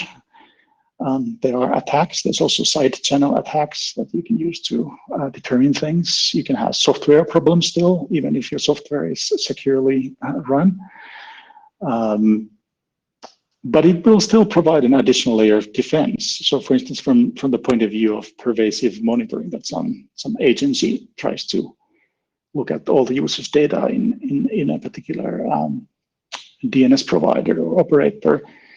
And now they would have to go through this as well. I mean, of course, we do believe that some attacks are possible against these types of setups, but now they would actually have to do it in order to gain this information, whereas previously all they needed to do is to have, say root access on the machine.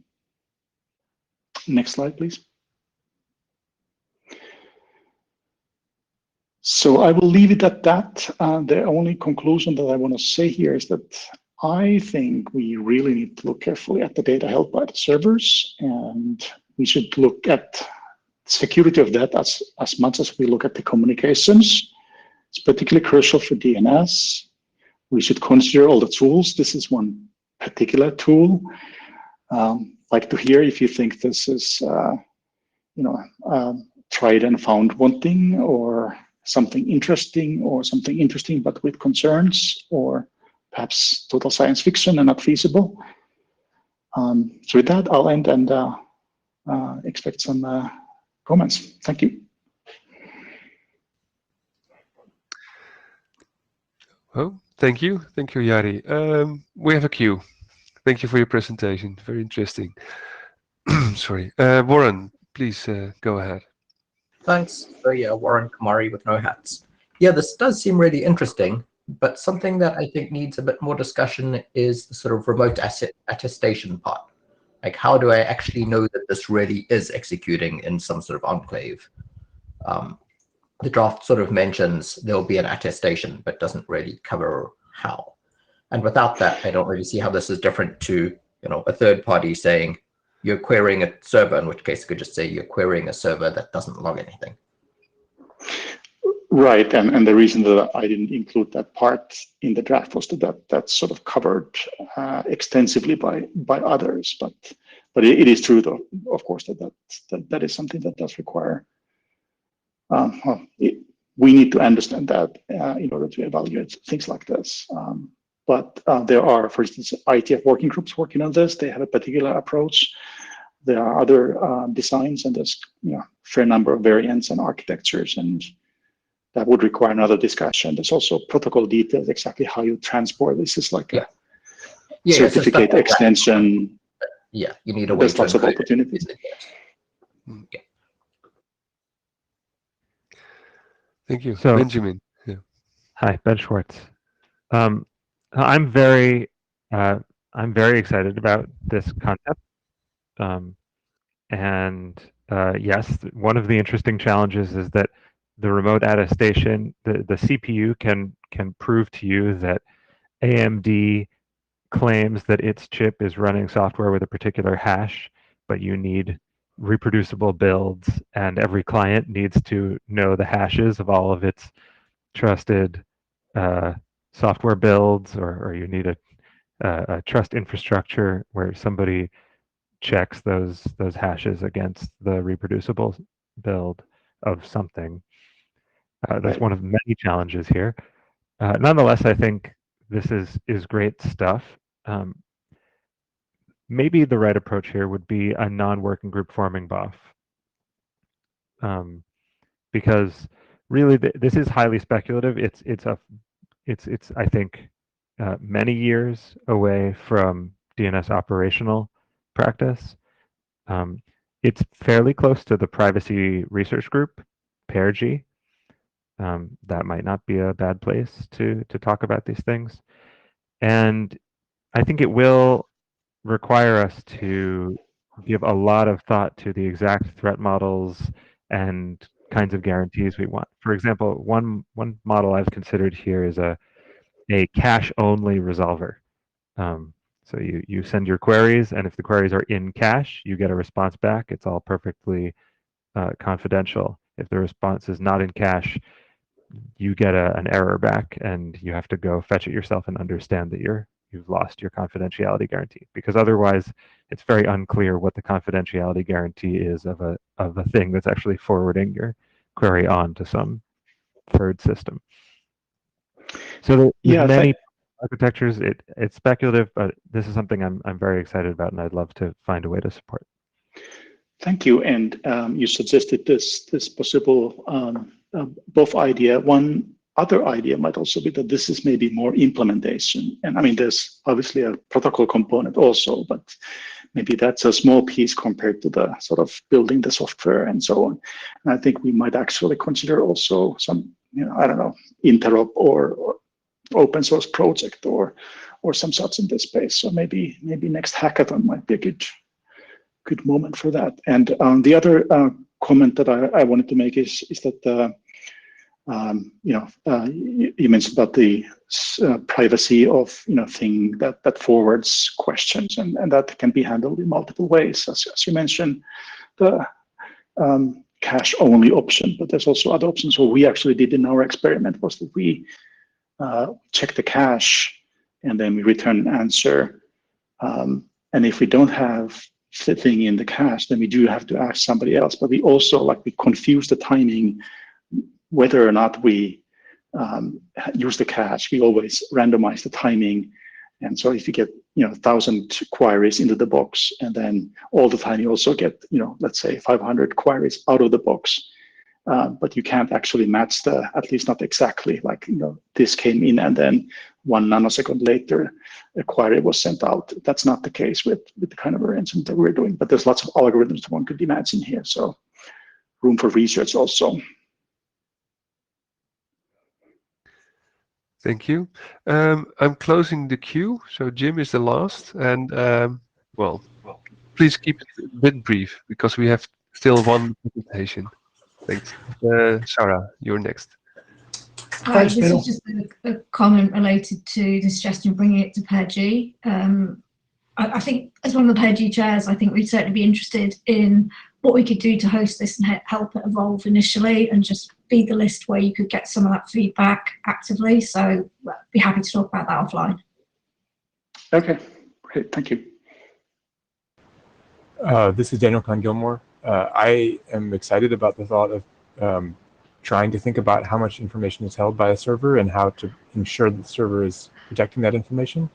I am pretty dubious about the trusted execution environment approach. There's a lot of ways that information can radiate from a server that's making these replies.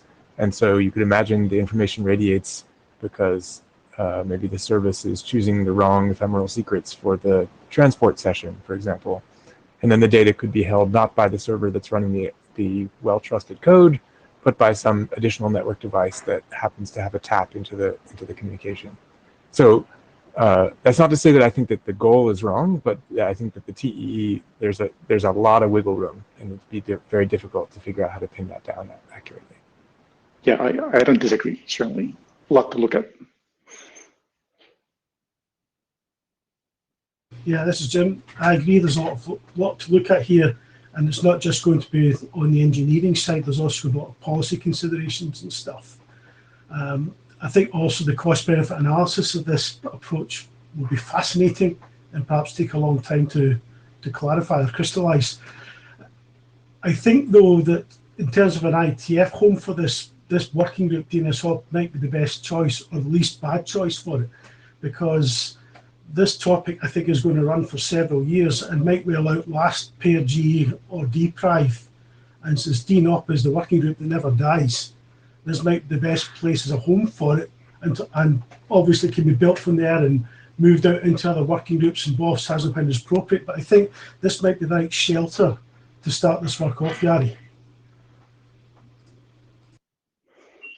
you. Yeah. Okay. Yeah. Thank you. Jari, you want to answer something? No, I think I'm done, and you have something else to do. No, no, excellent. Thank you.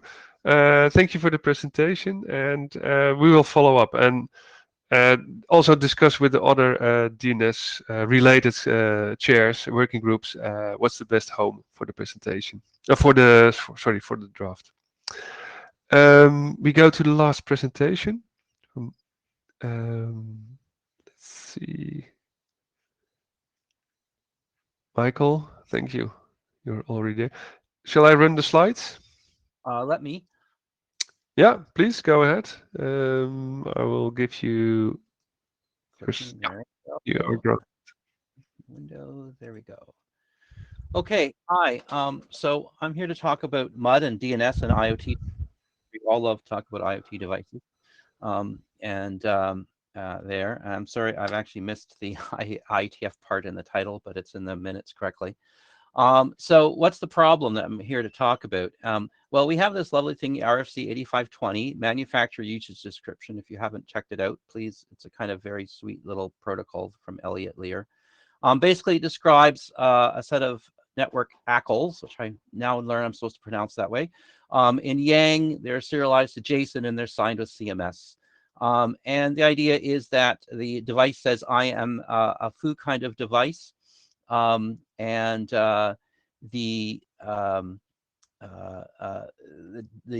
ACLs say these are what a legitimate connections are, and if this device does something else, then there's probably a problem.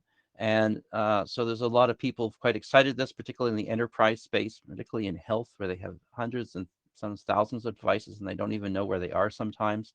And they really would like to get a handle on what kind of network traffic is legitimate and not legitimate. So, but we'd like to use DNS in these ACLs, and this can present challenges. And so first I'm going to explain how not to do it. And I'm sure to you guys, this is the DNS op, this is totally obvious, but the part of the point of this document is it's not obvious to many of the people that this document is targeted at. So you need to do a forward lookup, right? Or do you? So people think, okay, I see the packet. There's some source and destination addresses. I'll look up the IP address with that reverse map, right, to get a name, and then I'll compare that to my ACL. Will that work, right? Well, that's a total fail, and there's a whole bunch of reasons for this. You can't do it fast enough. There aren't really any reliable reverse names. There's all sorts of things why this doesn't work. So don't do that. That's part of the beginning of this document to say this. Okay, so you need to do it the other way. Only do forward lookups. So you start from the MUD file, okay? You do the access, you do the DNS lookups on the names, and you get an address. And that's what you write into your FIB policy, the positive parts that say, okay, I found this name, it maps to this thing, and that's what I put into my firewall rule. So then I got to make sure I do this right. So I got to respect the TTL. I got to make sure that I'm getting the same address that the device is going to look up. And then we need to worry about DNS over HTTP or QUIC or TLS along the way as well. This document is essentially about. So in the best scenario, in a home network, everything, all of these components happen in the same thing. Your MUD controller lives inside your home router, and it consults the DNS cache that is on the home router, and it does the DNS lookups, and the device does DNS lookups to the home router. So this has been, the kind of typical situation until, 5 or 6 years ago. We couldn't have imagined anything else that way. And so now things have changed. And so this is partly about what has changed. Okay.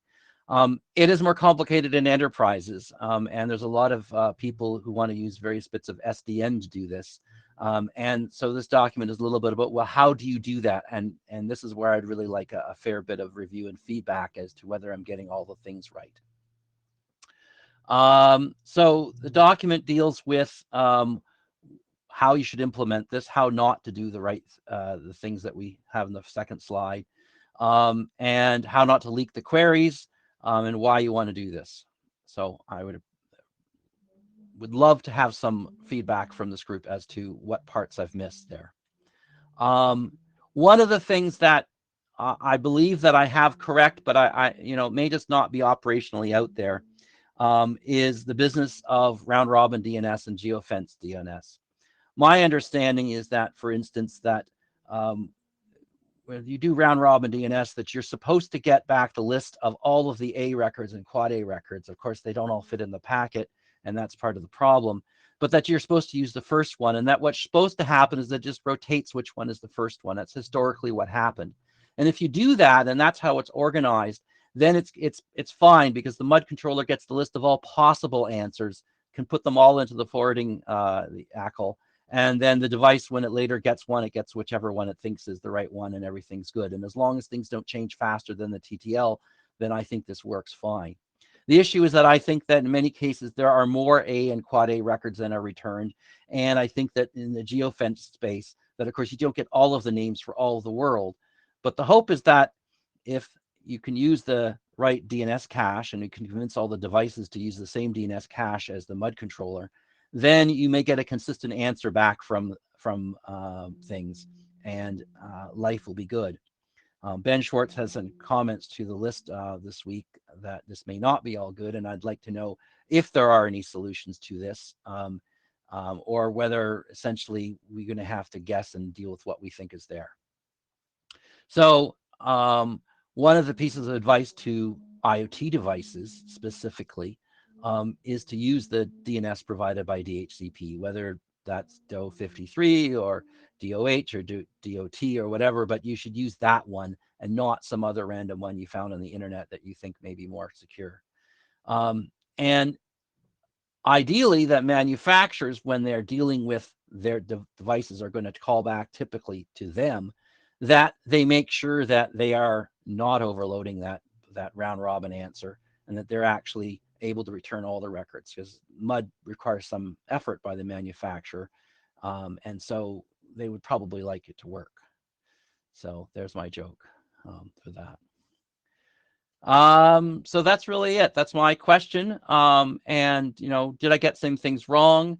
And we discussed this in AD at one point. It's not appropriate for there. It now has a home in Ops AWG, which is the home for MUD. So there's not asking you to adopt it. I'm asking you to please review it and tell me where I've gone wrong. Maybe there's one more slide. Yeah. Ben, you're in the queue. Hi. So I don't need to repeat my email. On your previous slide, I want to say I have learned through my time here that RR sets in the DNS are strictly unordered sets. There's no such thing as the first element in the set. And that at least if systems are conformant, there is no such thing as part of the set. Sets are atomic.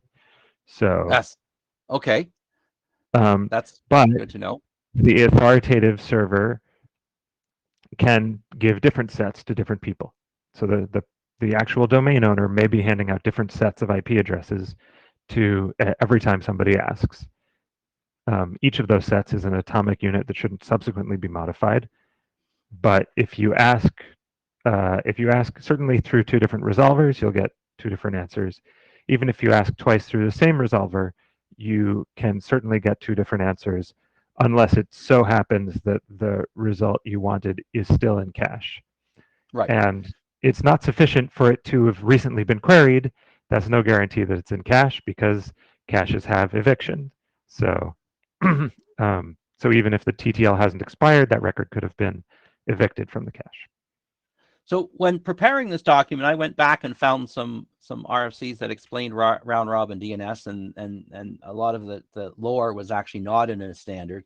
And I believe that back at the dawn of the web browser, that there was a belief that you could send back a ordered set, and that the browser was likely to use the first one, and that's how you accomplished both fault tolerance. They would get a set of addresses that they could try, but that they were likely you would steer them to the one that you wanted to by putting that first. And you're telling me that that's never really worked and never really been a there.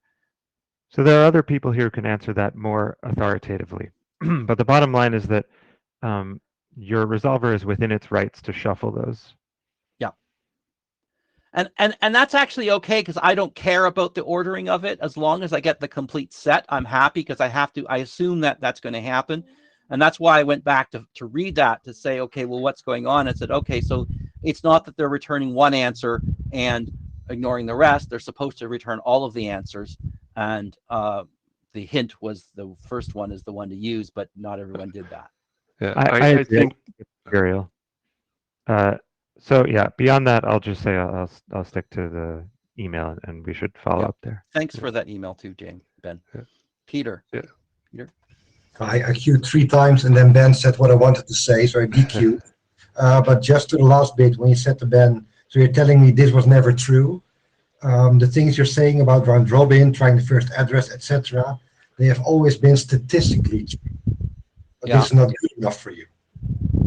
I don't care if it's the first one. I'm not the web service trying to direct you to a particular server, right? No.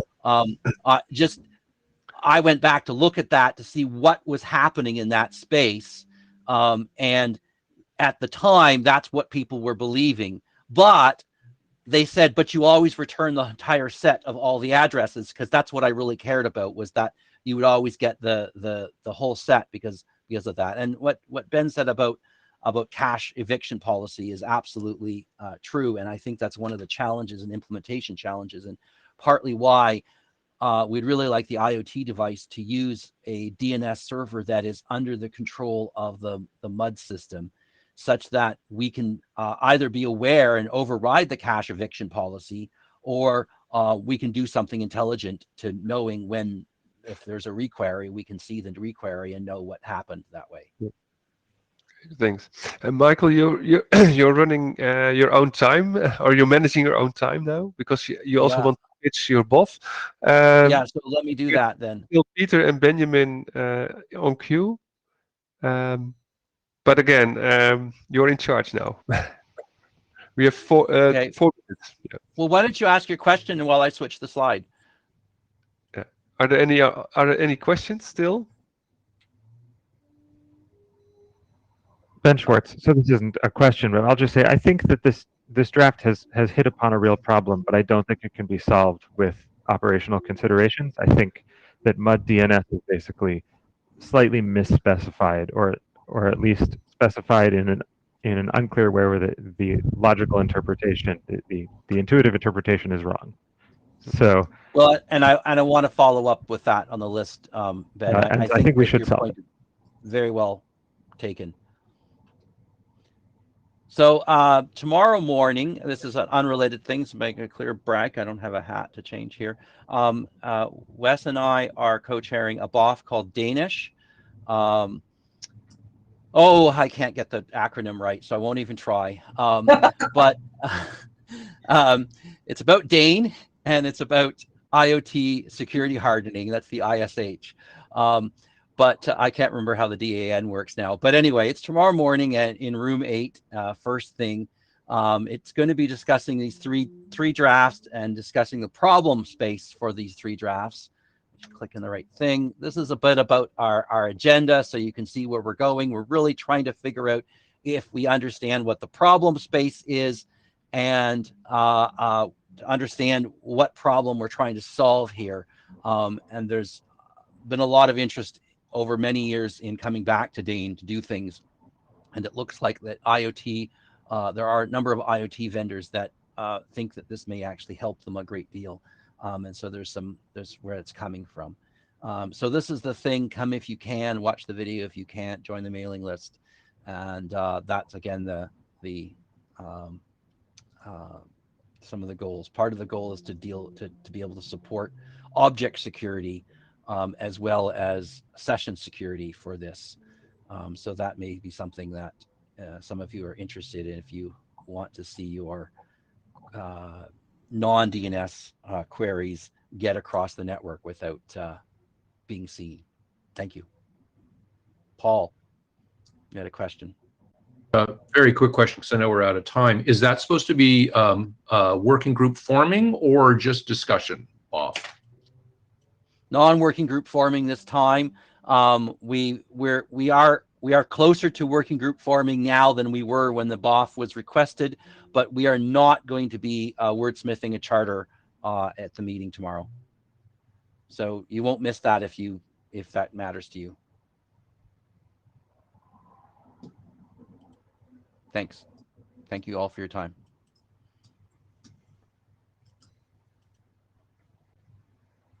Yeah, I think we're done. Unless Benno or Tim had anything else to add. In particular, these last two drafts, Yari's and Michael's, it's really helpful to even for work that we don't anticipate will happen in Dnsop, or drafts that we don't anticipate will be adopted here. It's really helpful to people sometimes to have the feedback from the DNS operations experts.